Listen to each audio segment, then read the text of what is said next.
2 Chronicles 33. Manasseh was 12 years old when he began to reign, and he reigned 55 years in Jerusalem. And he did what was evil in the sight of the Lord, according to the abominations of the nations whom the Lord drove out before the people of Israel.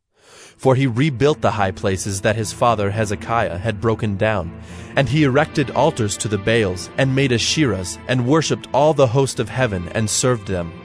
And he built altars in the house of the Lord, of which the Lord had said, In Jerusalem shall my name be forever. And he built altars for all the host of heaven in the two courts of the house of the Lord. And he burned his sons as an offering in the valley of the son of Hinnom, and used fortune-telling and omens and sorcery, and dealt with mediums and with necromancers. He did much evil in the sight of the Lord, provoking him to anger.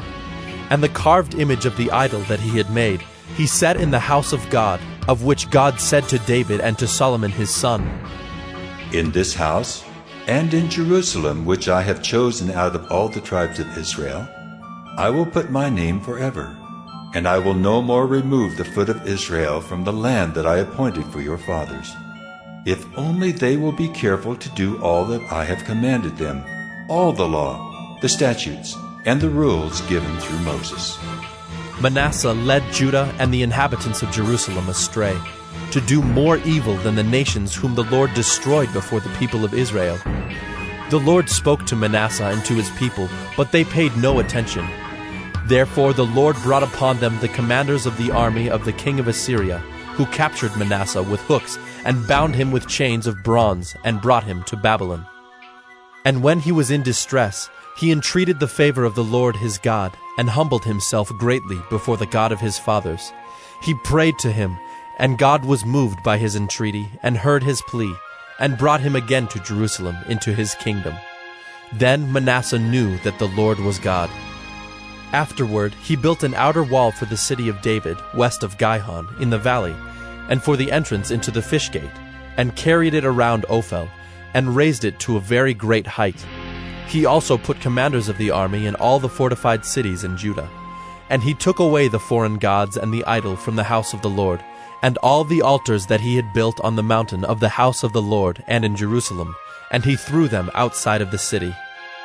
He also restored the altar of the Lord, and offered on it sacrifices of peace offerings and of thanksgiving, and he commanded Judah to serve the Lord, the God of Israel.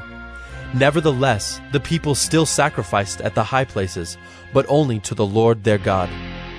Now the rest of the acts of Manasseh, and his prayer to his God, and the words of the seers who spoke to him in the name of the Lord, the God of Israel, behold, they are in the chronicles of the kings of Israel.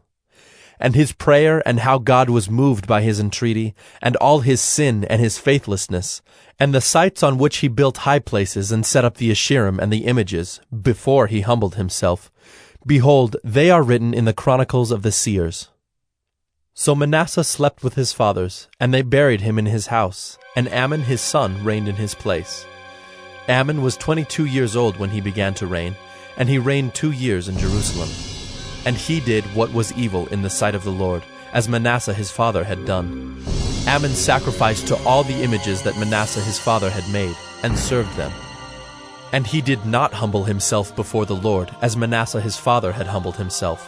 But this Amon incurred guilt more and more, and his servants conspired against him, and put him to death in his house. But the people of the land struck down all those who had conspired against King Amon, and the people of the land made Josiah his son king in his place.